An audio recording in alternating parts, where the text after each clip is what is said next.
Greetings. Today we continue part 2 of God's Waiting Grace, and we're going back to Genesis chapter 3 and read the inspired commentary of what Peter's talking about in 1 Peter 3 and verse 20.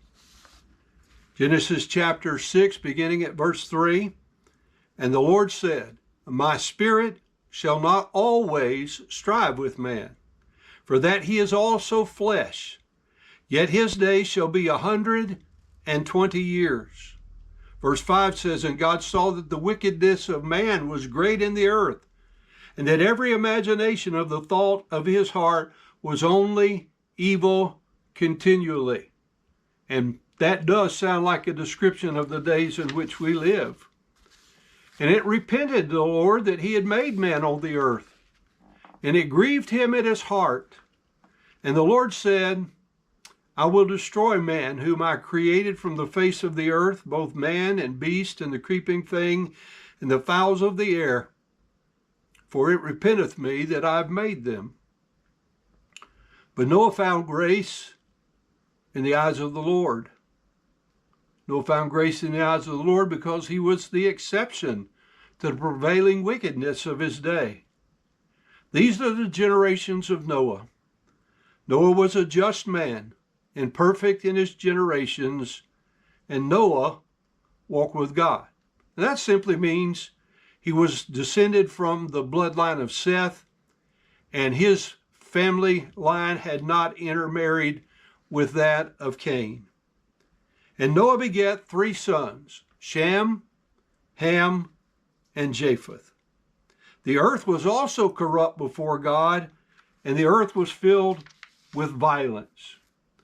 Genesis 6:11 is the first of 136 uses of this word corrupt in the Old Testament.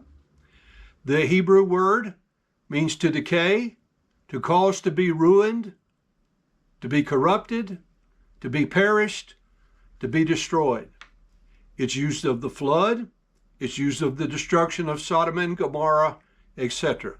So returning to Genesis 6 and verse 12, "And the Lord looked upon the earth, and behold, it was corrupt, for all flesh had corrupted his way upon the earth. And God said unto Noah, The end of all flesh is come before me, for the earth is filled with violence through them, and behold, I will destroy them with the earth. Make thee an ark of gopher wood. Rooms shalt thou make in the ark, and shall pitch it within and without with pitch. And this is the fashion that thou shalt make of it. The length of the ark shall be 300 cubits, the breadth of it 50 cubits, and the height of it 30 cubits. A window shalt thou make to the ark, in a cubit shalt thou finish it above, and the door of the ark thou shalt set in the side thereof. With lower, second, and third stories shalt thou make it. And behold, I, even I, do bring a flood of waters upon the earth, to destroy all flesh, wherein is the breath of life from under heaven, and everything that is in earth shall die." The same word corrupt was used by God to convey to Moses the sin of Aaron.